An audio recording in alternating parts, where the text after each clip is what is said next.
కార్తీక మాసంలో ఇంక ఇదే లాస్ట్ సోమవారం. నేను తెల్లవారుజామునే నిద్ర లేచాను. ఇంకంతా చీకటి చీకటిగానే ఉంది. ఇంకా నేను పూజ అయితే స్టార్ట్ చేసుకున్నా. దేవుడి పూజ గదిలో ఉన్న కలశాలు అవన్నీ తోమేసుకొని చక్కగా నీట్గా తుడిచిపెట్టుకున్నా. ప్రతి సోమవారం మేము ఇలాగే తోమి పెట్టుకుంటాము. తర్వాత 5:30 వరకు అయితే మా పూజ కంప్లీట్ అయిపోయింది.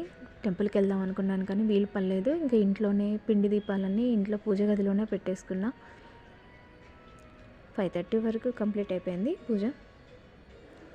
శంకుపూలు కూడా ఈరోజు శంకుపూలు దేవుడికి అయితే రోజు పూస్తున్నాయి మంచిగా. ఈ కార్తీక మాసం అంతా నేను శంకుపూలతోనే మంచిగా పూజ చేసుకున్నా. చాలా బాగా పూసాయి.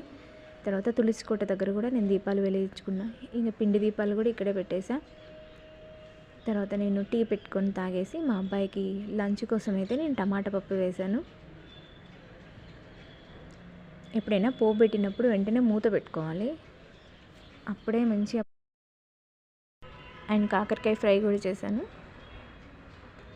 టమాటా పప్పు అండ్ కాకరకాయ ఫ్రై ఈరోజు లంచ్కి 8 వరకు నా లంచ్ చేయడం అయిపోయింది. తర్వాత అబ్బాయికి బ్రేక్ఫాస్ట్కి వేస్తున్నా. బ్రేక్ఫాస్ట్కి అయితే నేను బటర్ దోశ వేస్తున్నా. మా అబ్బాయి ఇప్పటికి చట్నీ తినట్లేడు. దోశలో కానీ ఇడ్లీలో కానీ ఇలా బటర్ కానీ చీజ్ కానీ వేసి నేను వాడి కోసం స్పెషల్గా కారం రెడీ చేసుకున్నా. ఎల్లిపాయ కారం అని ఆ కారం వేసి ఇచ్చేస్తున్నా. ఉప్పు కొంచెం కారం కలిపి గీ కానీ బటర్ కానీ చీజ్ కానీ వేసి ఇస్తా ఇలా దోశలు.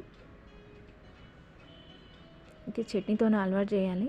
వేసినా కానీ కొంచెం కొంచెం పెట్టుకొని తినట్లేడు అసలు. అందుకే ఇలా వేసిస్తున్నా వాడికి. ఇలాగైతే వాళ్ళు తినడం కావాలి కదా మనకి.